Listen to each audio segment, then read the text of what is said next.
dama bëgg yow maire d'abord nga yàlla na nga fi yàgg te wér. amiin ñu bokk ñun ñëpp. amiin. Pour l'intérêt de la démocratie. dama bëgg ñu wax am na loo xamante ni waa société civile bi dañ ko wax. waaw. te mu am solo lool. mu mel ni dafa xaw a rëcc.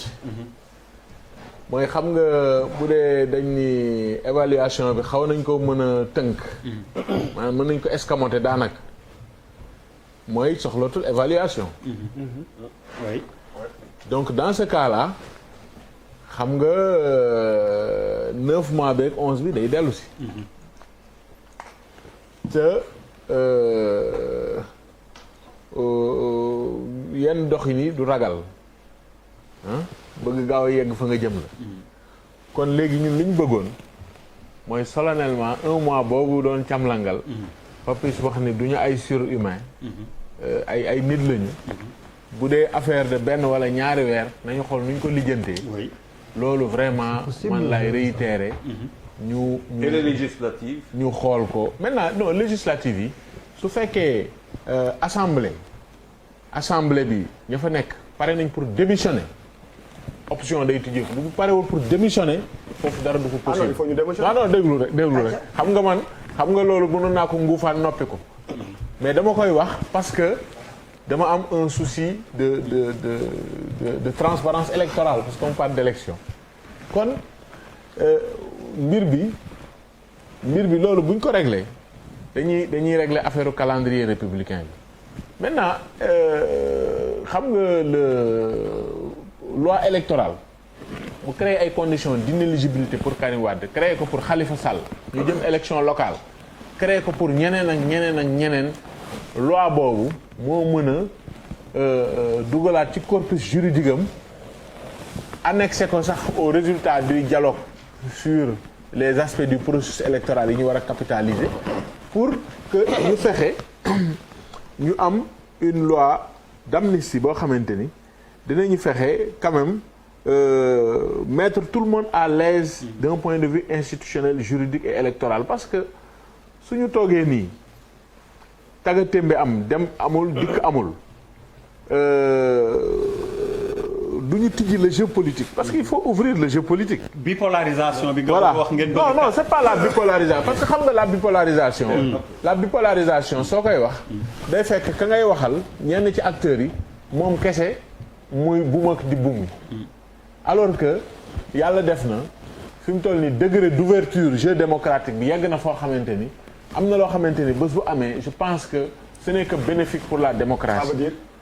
Ça veut dire que dañu bëgg comme ni ko yenn force politique yi waxee ñu dem vers plus d'ouverture démocratique. mais non il faut être... l'ouverture démocratique c'est clair. non il faut nga expliquer parce que on veut savoir. non xam nga ouverture démocratique bi mooy lan aujourd'hui il faut que ñu dem vers une loi d'amnistie su ñu demul vers une loi d'amnistie du ñu mën a Khalifa Sall du mën a retrouver ay droits am comme ni ko M2 demandé Karim Wade du ko mën a retrouver et agenda électoral bi du mën a jël son compte à rebours comme niñ ko xalaate woon donc loolu mooy objectivement li nga xamante ne buñ ci taxawee démocratie bi daañ ko mën a rénover institution yi mën a fonctionner normalement assemblée mën a taxaw yeneen yi mën a taxaw ñu taxaw ci liggéey bi. ok allez Charles s'il te plaît ce sera en 1 minute. publicité dafa jot amul problème man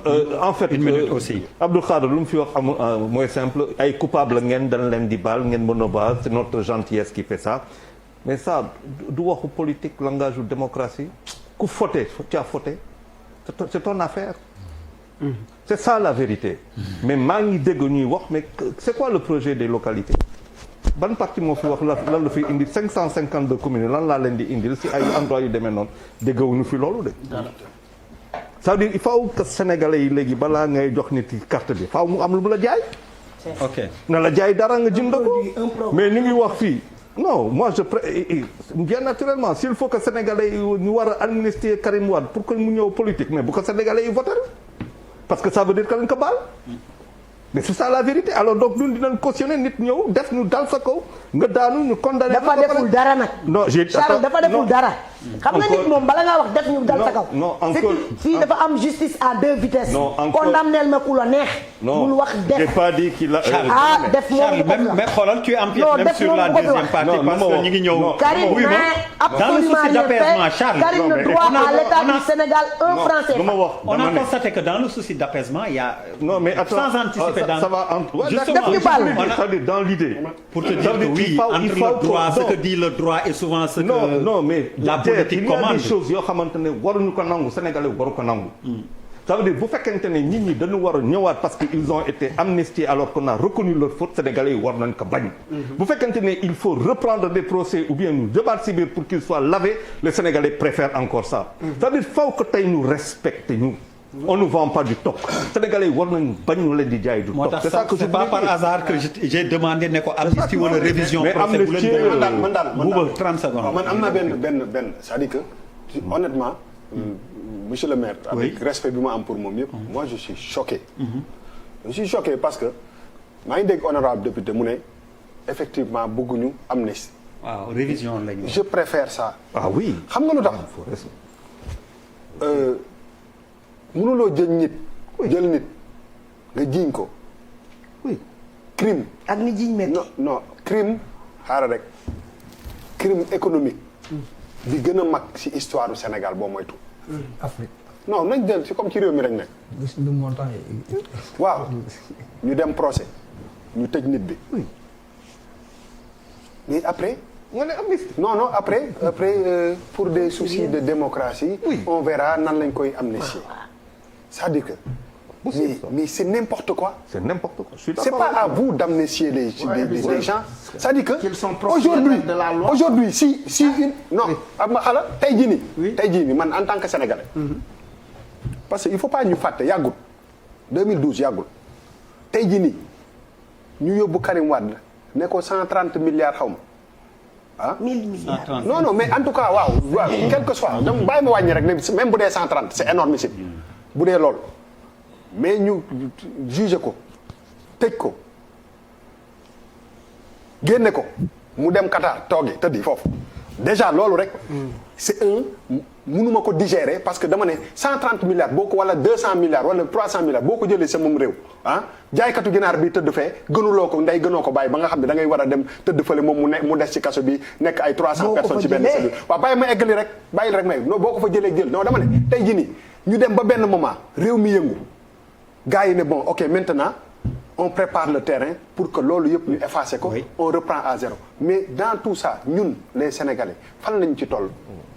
ñun ñoo moom suñu alal bi du président Macky Sall du Karim Wade du Khalifa Sall du keneen li war a am dëggantaan mooy que ñun Sénégal dañu war a am fulla ak fayda ba nga xam ne ñuy topp action ba mu leer.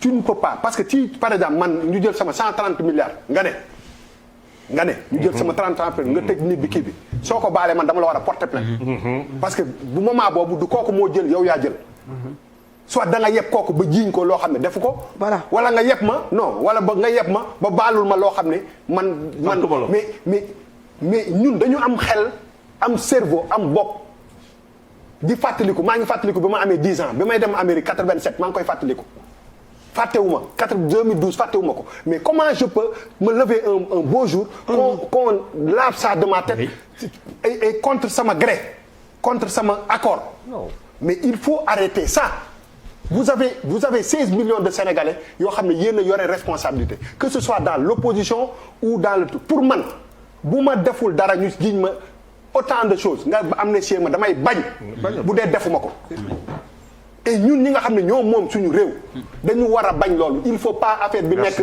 ay affaire de circonstance c'est pas de la démocratie loolu c'est jël suñu alal la merci beaucoup ci boor bu mu mënti nekk et ñun ñoo war a assez éveillé ces histoires là qui se sont passées il y a 10 ans yàggul ba ñu mën ko fàtte non parce que quand j'entends un discours comme ça mooy que tout lépp préparé mais ça me choque moi je suis choqué tey jii nii moi qui suis man voilà man tey jii nii du Karim Wade xoola du président Macky Sall du Khalifa Sall mais laisse-moi terminer du Khalifa Sall du Ousmane Sonko du keneen ku ma intéressé xam la moo ma intéressé mooy que tey jii nii boo ma waxee benn affaire bu def nii nga posé ay acte man maa la war a posé sama ay conditions du ñoom ñoo ñu war a wax si c'est pas de la démocratie c'est du n'importe quoi. Papis en 5 secondes. waaw 3 sax dama bëgg a préciser sama pensée rek. oui.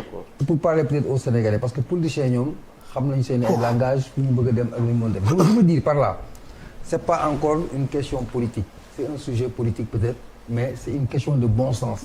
En d'autres termes autour de 2 heures d'horloge bu ñu tegee il faut trouver parce que problème date la ban jour lañ koy def.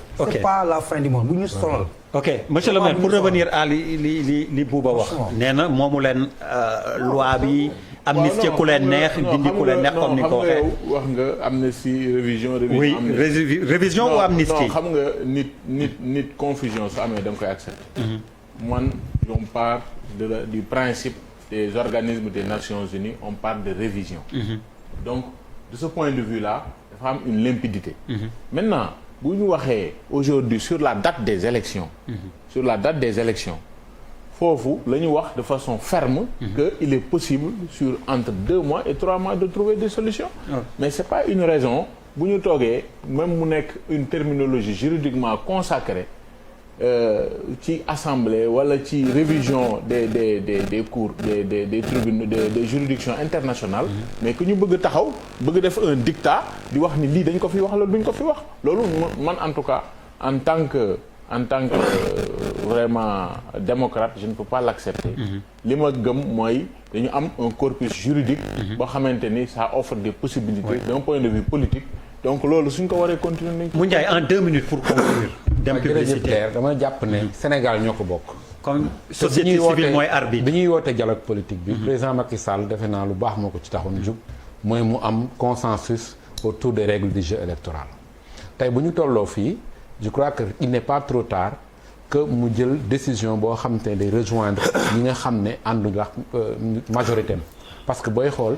ci dialogue bi yëpp majorité am rek moo bëgg ñu dem février 2022 je crois que occasion la mu poser acte bu wane ne nekk fi pour majorité am parce que si dialogue bi daf terme de référence yi dafa leer dafa ne en cas de désaccord dañuy jébbal désaccord bi président mu arbitrer tey kon si moom la jëm moo mën a arbitrer na arbitrer en tant que chef d'État surtout que xam lu tax weesagul assemblée du jàpp date assemblée dañ fay yóbbu projet de loi jox ko app mais mun nañu organiser au plus tard par exemple février 2022 mais décret présidentiel mooy jàpp datu élection donc moom lépp a ngi ci loxoom pour restaurer confiance ñi nekk ci dialogue bi parce que tey bu ñu demee mu demee nii ñi dugguloon ci dialogue politique bi dinañ ree ñi nekk ci dialogue politique bi ne dañ leen utiliser comme faire valoir dañ leen ree ne leen waxoon nañ leen ko donc moom ne serait-ce que pour ça war na jël ay responsabilités am ut consensus autour de ça 2 mois 3 mois jarul mu am désaccord ba ñi naan dialogue bi réussirul. allez publicité Pierre